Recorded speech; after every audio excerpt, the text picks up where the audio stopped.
Καλησπέρα σας, κυρίες και κύριοι. Good afternoon, ladies and gentlemen. I work for Callen International, and this is the outline, of my presentation of today. I will try not to repeat what has already been said by my colleagues. So I will try to skip through the less important and try to give you some new perspectives. Well, you know who are the stakeholders.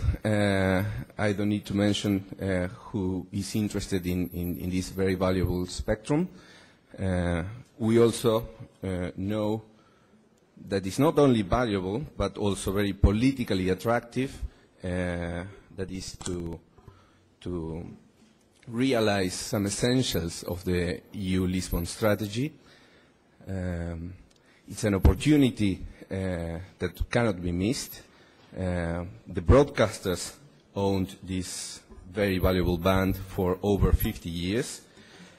And they occupied this spectrum, which was allotted to them when there were no other alternative spectrum uses like we have now today in mind.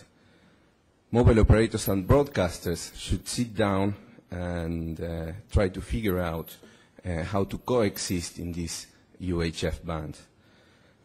But a word of warning here, it's about the policy challenges that are coming up, and this is regarding the new standards, too many, over-complex, costly to test and to design, and the spectral allocation which we have over multiple frequency allocation to cellular, over 25 cellular frequency bands.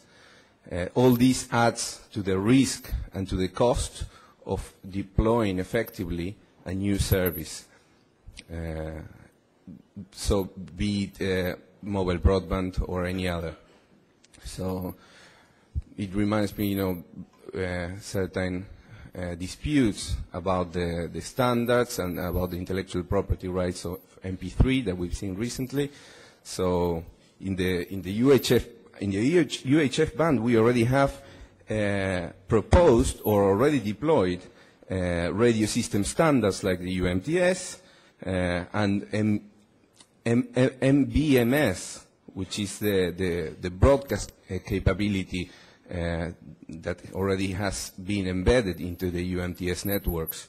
And other radio standards like DAB, DMB, all the DBB family, plus the video compression standards MPEG-2 and MPEG-4.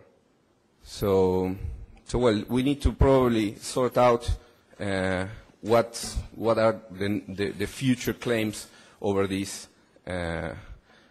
technology, and the decisions need to be made now and to avoid regrets. So regarding frequency harmonization, it's difficult to implement, not impossible. It seems to be a great idea. We should work towards that. Licensing, I'm not so sure.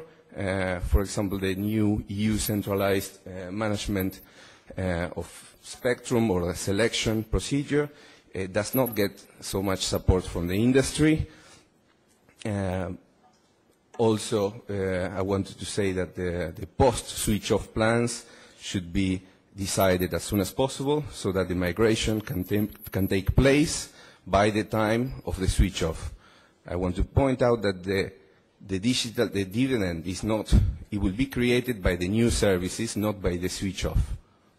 The new services should be allowed enough time to be tested and deployed. Too few countries have real plans, concrete ones. A realistic commitment with preparatory work is needed, and real timing, and stick to that. The complications of not being in line with other countries are various, as we've seen in the UK market approach. The change in your mind can mean changes to existing international agreements already negotiated that relate to the use of the spectrum. International agreements take a long time. in a country like Greece, where you're at the edge of Europe with neighbors like Turkey or Fyrom, this could also take even longer. Also changes or upgrades to the set-top boxes, that means the retuning, or the consumer aerials for the digital terrestrial television. One mention about the 3 clustered band suggested by the Commission in 2007. I'm not going to describe exactly how it is, but we know that there is one band that was proposed to be for multimedia networks. It does not get also any support from the industry. Mobile TV is already in operation, and with the Geneva 06 plan, without any harmonized sub-band dedicated to mobile TV. As it was said earlier by Mr. Neopold, this proposal may change, and so we may end up with a proposal for mobile communications and broadcast, and one divided in 2 for mobile communications and broadcasting only. But still the provision of multimedia services to mobile users over scarce wireless resources has to be performed in an efficient way. So in addition to the DVB-H standard for mobile TV, the UMTS standard, the new release in the protocol has been embedded to support